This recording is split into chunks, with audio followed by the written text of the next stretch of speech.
സുന്ദരിട്ടുണ്ടല്ലോ. Photo എടുത്താലോ? ഒരു photo എടുത്തരാം.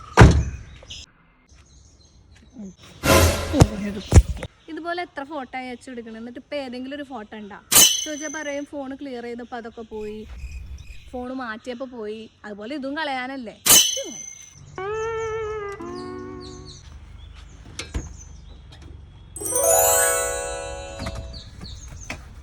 ഇതെങ്ങനെ ഒപ്പിച്ച്? അതൊക്കെ ഒപ്പിച്ചു. നീ പറ എവിടുന്നാന്ന്. എനിക്ക് മനസ്സിലായി എവിടുന്നാണെന്ന്. അപ്പൊ നിങ്ങൾക്ക് അറിയണ്ടേ ഇത് എവിടുന്നാ ഒപ്പിച്ചതെന്ന്? ഫ്രെയിം ലാൻഡ് എന്ന് പറയുന്ന ഇൻസ്റ്റാഗ്രാം പേജിൽ നിന്നാണ് കേട്ടോ എനിക്കിത് അയച്ചു തന്നത്. നല്ല അഫോർഡബിൾ പ്രൈസിന് നല്ല അടിപൊളി ഫ്രെയിം അവർ ചെയ്തു തരുന്നുണ്ട് കേട്ടോ. ഈ മിനി സൈസിൽ വരുന്ന ഫ്രെയിമിന് വെറും 99 രൂപയാണ്. പിന്നെ A5 സൈസിൽ വരുന്ന ഈ ഒരു ഫ്രെയിമിന് അവർ പറയുന്നത് 240 രൂപയാണ്. A4 സൈസിലുള്ള ഈ ഫ്രെയിമിന് 370 രൂപയാണ് കേട്ടോ. അപ്പോൾ നിങ്ങൾക്ക് ഇതുപോലെ നല്ല അടിപൊളി ഫ്രെയിം വേണമെന്നുണ്ടെങ്കിൽ ഫ്രെയിം ലാൻഡ് എന്ന് പറയുന്ന പേജ് ഞാൻ ഇവിടെ ടാഗ് ചെയ്യാം. Do check it out.